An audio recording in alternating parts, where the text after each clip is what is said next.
organizers for having invited me to do this lecture. And I know the hall is being thinned out. By the time a pregnant mother comes in, there is no one to listen to them. So it's anyway. Since time is a crucial issue today, we just move on. This is the flow of my presentation.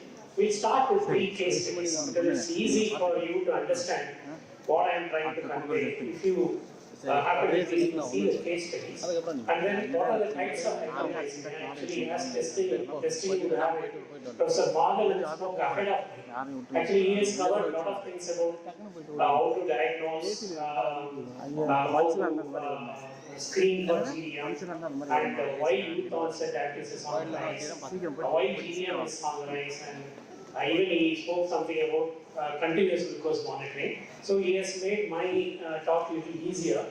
And what is the rationale for treatment? Why we need to treat pregnant diabetic mother? And what are the technological advances in monitoring and medical nutrition therapy and exercise, the role of it in controlling the hyperglycemia, as well as pharmacotherapy. So these are the 3 women in early pregnancy. So the first one is 24-year-old. She's obese, having PCO, has type 2 diabetes since 2022. So already she has got type 2 diabetes diagnosed 2 years back. Currently on metformin 1 gram twice daily and on folic acid supplementation. Remember, she's belonging to the reproductive age group. She's married. Obviously, anytime she can become pregnant. So she should be on folic acid supplementation. And she presents to the clinic with 6 weeks pregnancy and her HbA1c at the booking was 5.6%. So it's a very nice scenario where everything is under control, HbA1c is good, now the fetus is safe. So that's why it's in the green color. So this is a pre-gestational diabetic patient with a planned conception. The next one is again another 24-year-old. She has a family history, strong history. She was, when she was born, she was an SGA baby. So generally SGA babies, when they grow into adults, they have a higher risk to develop diabetes in younger age. So youth onset diabetes, one of the important reasons is small for gestation age baby or IUGR babies. And she got married 4 months back, again 6 weeks pregnant, happy news for the family. But then when she underwent the test, the fasting plasma glucose was 190 and HbA1c was 9.2. Now, this is an unplanned conception. Actually, again, she is having pre-gestational diabetes because HbA1c is 9.2. That suggests that she did not know she has got diabetes and she became pregnant. So this is a problem. She was not on folic acid supplementation. Now the embryo got exposed already 6 weeks. So the critical organ formation is going on. And the other scenario, 24-year-old, family history of diabetes mother and HbA1c at booking 5.4%, and 12 weeks pregnancy. A glucose tolerance test was done. It was 164. Anything above 140 by Dempsey criteria, we can diagnose GDM. So she is GDM presenting in first trimester of pregnancy. So obviously, she can be managed. At least it's developing now because her HbA1c is normal. So this is a early GDM. Okay. So now we are going to look at these 2 women in detail. Both have hyperglycemia but require different management strategies. So because the one has become pregnant without controlling her diabetes because she did not know that she had it. So other one is early GDM. So now what happens when pregnancy is confirmed? The mother realizes that she is pregnant only at around 5-6 weeks of pregnancy when she misses the periods. By the time what happens, the central nervous systems are most formed.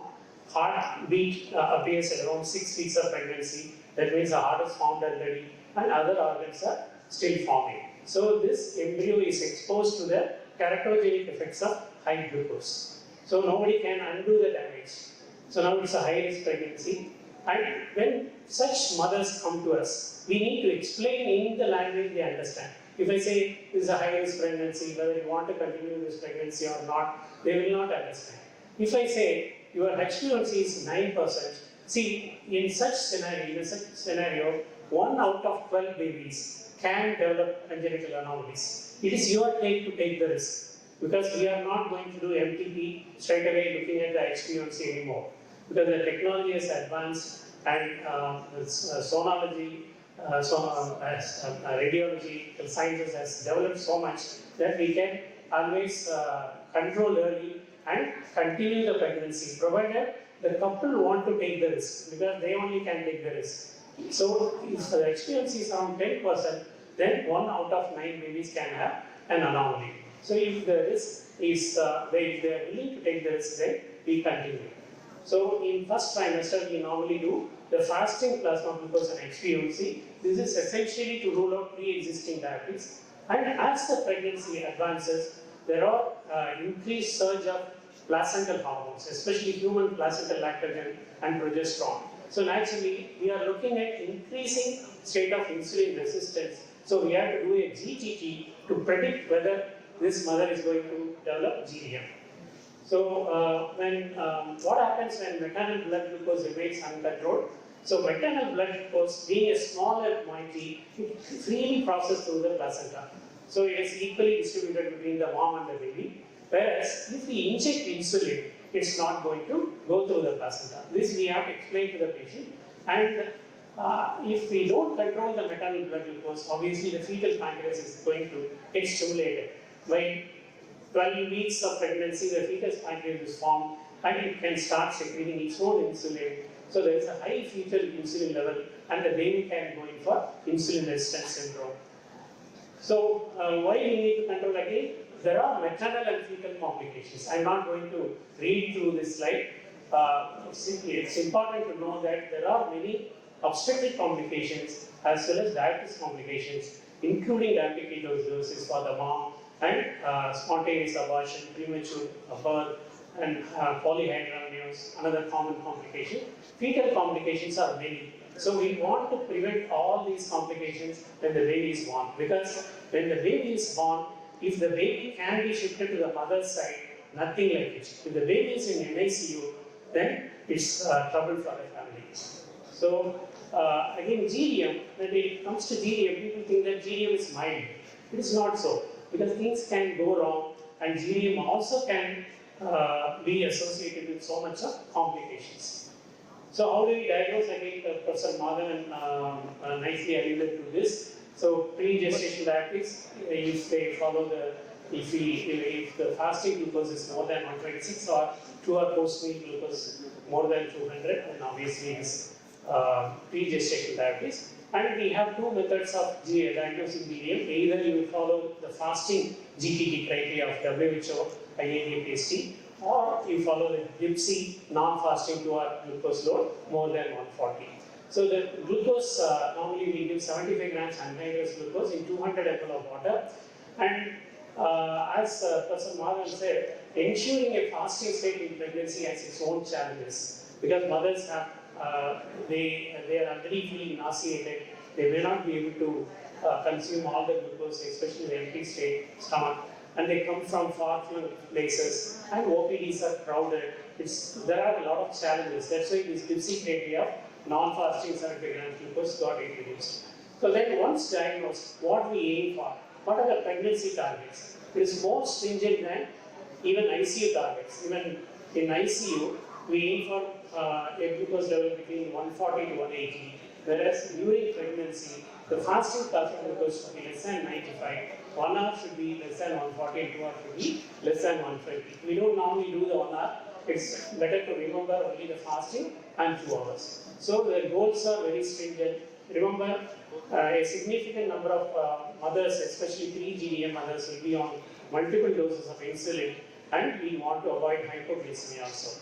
And when we ask them to check the blood sugars, it's important to tell them to time the testing from the start of the day. Because remember, the pregnant mothers will be eating slowly because of nausea. They may eat the breakfast for 20-30 minutes. So they have timed the testing from the start of the day. And when it comes to pregnancy diabetes, especially pre-gestational, we have to educate them a lot. So we give a lot of inputs. These are actual inputs given by us. So for every pregnant mother, we explain what happens, what hormonal changes happen, why the glucose level is going up, and how to monitor and write in the chart. And if we are prescribed insulin, why insulin in pregnancy, and there are other charts which explain the pharmacokinetic and pharmacodynamics of insulin prescribed. So everything should be explained clearly. And when we monitor hyperglycemia, we have to use few tools like CBG, capillary blood glucose labs, CGM, as well as ultrasound. So there is a monitoring chart. You can see the pregnant mother has monitored regularly. It's a structured monitoring. Every week, twice daily. Every week, twice she will be monitoring all the sugars. Fasting, 2 hours after breakfast, 2 hours after lunch, and 2 hours after dinner. And twice a week means once in 2 weeks we review the data and keep adjusting the dose of insulin. And we have to look at what meter they are using. You can see on the left one of the latest meters. Same time we did the blood sugars. One is showing 179, the other one is showing 456. Because the second meter is a coded meter and the pregnant mother has entered the wrong code. So these are the things which you have to be aware of. And glucometer reading can be transported to the mobile phones and it can be transmitted to the clinic also. So we download the data and we check whether they are actually checking. Sometimes faking is possible. So this is a pregnant mother who just did one test on one day. Then 1 week she remained quiet. Then suddenly she started doing. So this kind of monitoring is not helpful because we need to monitor on a regular basis. This is another pregnant mother. These are all data from 2007. We are using this technology for about for 20 years now. So the downloaded data shows that it's fairly under control, even though there are some glycemic excursions. This is another mother with very good control. You can see the test dots falling within the area. This is one mother who came from Dubai. Actually, in Dubai she got diagnosed. They asked her to start monitoring the sugars, but nobody told her about the target levels, what's the normal, when to consult back again. So she came to India with this downloaded. When we downloaded her data, it was like this. So and she had severe polyhydramnias. Luckily, the baby could be saved. So then we started doing continuous glucose monitoring. Not for all. Whatever I'm showing, since you are young, technology is there, and by the time you start practicing, technology will be all pervasive. So we cannot think that we can do without technology, but it's not for all mothers. I'm just showing for educational purposes. So in November 2012, we downloaded this data from the pregnant mother. You can see the level of control. The green shaded area is the required glycemic goal. And you can see she received 3 doses of insulin throughout pregnancy and her control is good. And this is one mother who received antenatal steroids without informing us. The gynecologist prescribed steroids, and obviously then later when we downloaded, we realized that she had huge spikes despite working in an atmosphere where everything is controlled, but still these mistakes do happen. And this real-time monitoring. Now CGM has progressed to real-time. So these are the target levels. For when you do CGM, pregnancy targets are different. It is 63 to 140 milligram. It is not 80 to 120 or so. So it is because it's interstitial blood glucose, the target is different. And here you can see a mother who came with HbA1c 10.6% on 21 May. This is the latest recent patient. 21st May 2024, she had really uncontrolled sugars, 10.6% HbA1c. And then we started her on basal bolus regimen, that is 4 times insulin, and HbA1c came down to 7.7 within 2 months. And you can see the improvement in the CGM also. And liberate you, with that the clinic can also get connected. So the mother also can see the numbers in real time. We can also see. So my dietitian normally will be looking into the data every day. So this is a real-time monitoring data. So this is one such patient. You can see 2 days back we have downloaded. Friday 9th August. and she's a type 1 patient. Obviously, she need to keep her diabetes under good control. She's in early pregnancy. Look at the level of control, 63 to 140. Few episodes of mild hypoglycemia, but perfect control with 4 times insulin. And the other mode of monitoring is ultrasonogram. So, ultrasonogram is very, very important in pregnancy. The top 4 columns actually the up to dating scan, NT scan, early anomaly scan, and target. It is called TIFA scan now. So by these scans, whenever a PGDM mother comes without realizing that she has got PGDM or unintended pregnancy, then these scans are very, very important, because we have to diagnose open spina bifida, major cardiac anomaly or renal agenesis early on, and this 18 to 20 week scan is going to be very, very important. So decisions need to be taken depending on the scan report. If there is a major anomaly, lethal anomaly, then we have to advise termination of pregnancy. And ultrasound, we do measurements, head circumference, biparatal diameter, abdominal circumference and femur length. Abdominal circumference is the best indicator of the estimated fetal weight. So we have to look at the trajectory, how the abdominal circumference is progressing. If the abdominal circumference is deviating from the midline, closing on to 95th percentile, then this baby is becoming macrosomic. Generally, 24 to 32 weeks, we have to be very vigilant, because all PGA mothers, they get little kind of mental fatigue because they have monitored so much. Around 6 months, they start relaxing, and at that time, exactly the baby becomes macrosomic or polyhydramnios develops. So this is a macrosomic baby. We are more worried about shoulder dystocia and other problems. And this is an important statement made by Hippocrates. If we could give every individual the right amount of nourishment and exercise, not too little and not too much, we would have found the safest way to help. This is very, very true. Exercise is an important avenue to control it. So moderate to severe exercise not recommended in pregnancy. Very early pregnancy, caution is required. We need to know the contraindication to the exercise. If the mother has got hypertensive disorder of pregnancy, if it's a low-lying placenta, already there is BOH, then we have to avoid. Otherwise, when to do the exercise, we have to individualize it. And exercising 10 to 15 minutes, 1 hour post-meal blunts the peak. Whenever the glucose level starts rising, the mom starts walking, say for 10 to 15 minutes, that controls the blood sugar. And we have group sessions also. And medical nutrition therapy need to be individualized. We have to take into account the personal preferences, the current body weight of the mother, activity level, blood glucose level, time and type of insulin injection. Everything determines a meal plan. It's not a simple calorie dosa meal. So it's a very individualized plan. And calorie intake must be compatible with the state of pregnancy. And we have to ensure gestation weight gain based on the maternal BMI. Should ensure achievement of normoglycemia as well as contribute to the fetal well-being. This is an important slide because we are seeing more and more overweight people now. At least 40% of reproductive age group women in Chennai has developed infographics. You can Google this and see Dr. David Anvin's infographics, very useful site, where he has depicted all foodstuffs in equivalents of 4 grams of table sugar. So you can see on top white rice boiled, 150 grams of white rice boiled rice we eat is equal to 10 4-gram teaspoons of sugar. Whereas if you take 2-3 chapatis out of 100 grams of wheat flour, it is 13 teaspoons equivalent of sugar. So, nariya chapati makes sugar boil. That's bad advice is there. Because we have observed in our practice, pregnant mothers chapatis are sugar.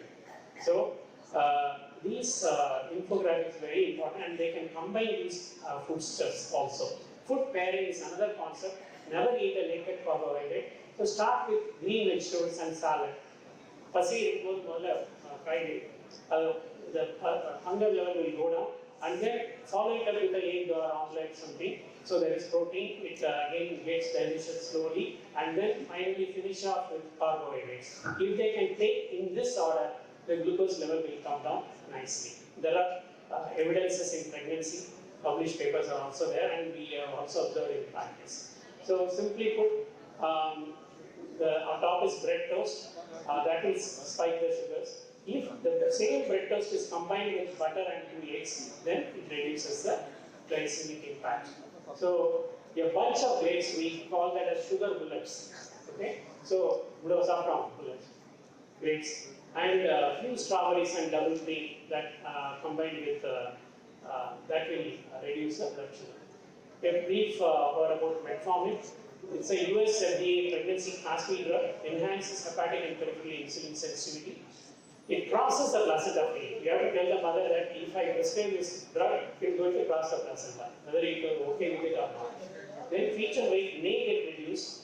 So we have to avoid in mothers with pregnancy-induced hypertension, SGA or IUGR babies. Never use whenever the ultrasound shows growth restricted babies. And less maternal weight gain. The mother won't gain much weight during pregnancy and she will lose more weight in feeds postpartum. It's good for the mother. And long-term effect of offspring adiposity is proven. There is a big tofu study which got published from Australia and New Zealand which suggests that metformin exposed babies will develop rebound adiposity when they are adolescents. So, insulin in pregnancy, we have short-acting as well as basal insulin. In pre-gestation diabetes, we always use 3 times rapid-acting insulin before each meal and 1 bedtime insulin, basal insulin to control the hepatic glucose output, which is a fasting glucose. On the left, you can see the rapid-acting insulin, fast-acting insulin has got. On the right, the modern basal insulin, insulin regulator, which won't create much nocturnal hypoglycemia. And you can see the improvement with treatment. On the left, the mother with uncontrolled sugars uses CGM data. On the right, you can see how she got controlled with 3 times rapid-acting insulin as well as 1 long-acting insulin. And you can see the time in brain improvement also. So, maternal glucose crosses the placenta, insulin does not cross. So, insulin dose is not an issue because we are treating more and more overweight obese mothers. Their insulin requirement is very high.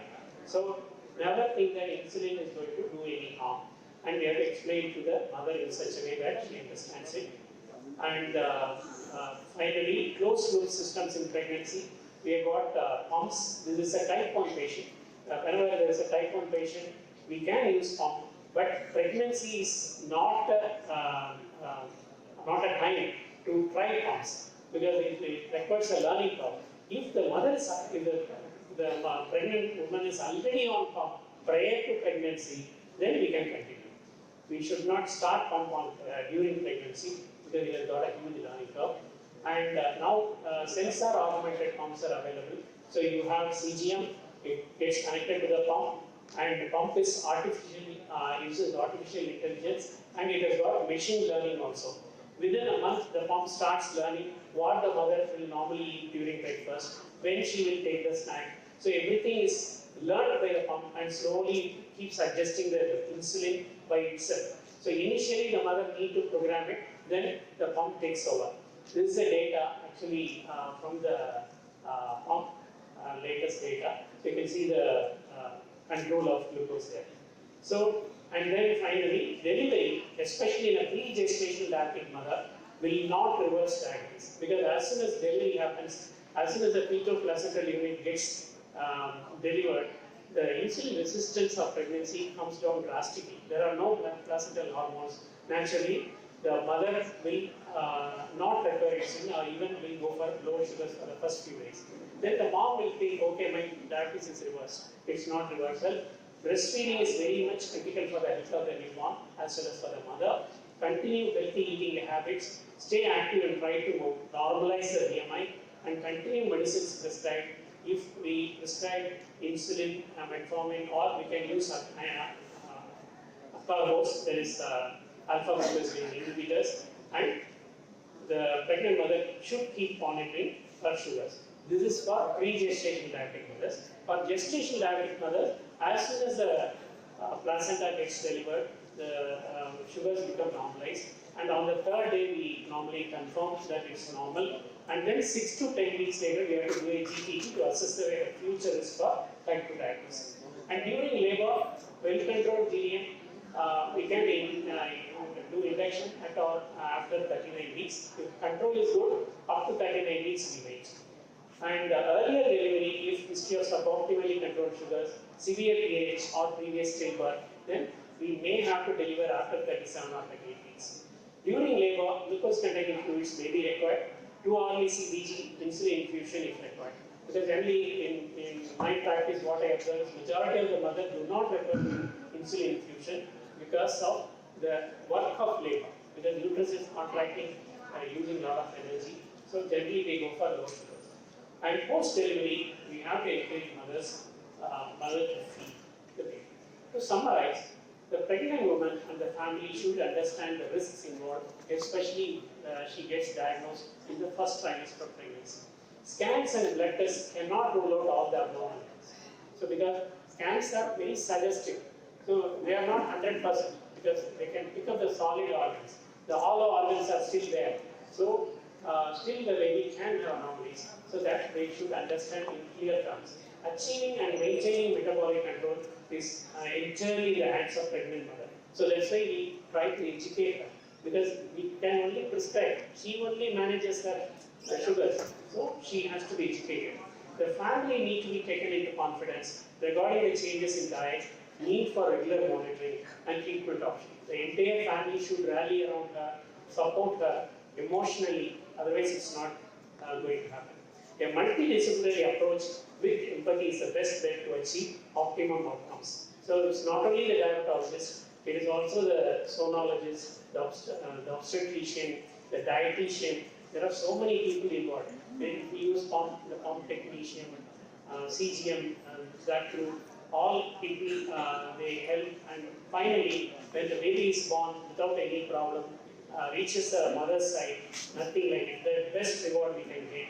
And all this is possible with the love shown by mothers. You can see on the left, the mother getting drenched. She has given umbrella to the son, and the other mother, she is protecting her children from the sun. Whether it is rain or sun, the mom's love is unadulterated, and that is our strength when we treat pregnancy diabetes. Thank you for it.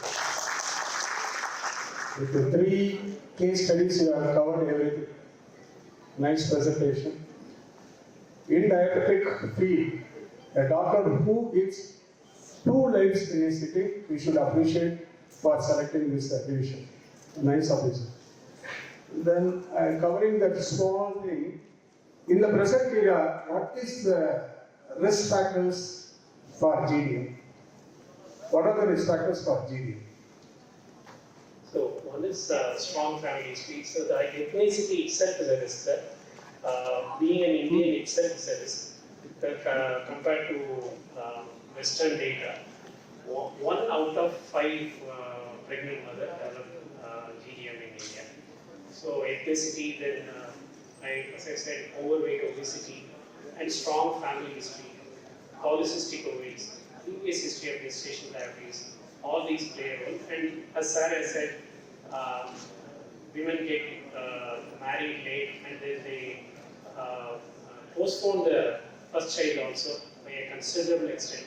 So since I work in an infertility center, it's important to educate women about the age 35. Beyond 35, the ovarian reserve goes down drastically. So if at all pregnancy has to happen, it is between at least between 32, 33 years.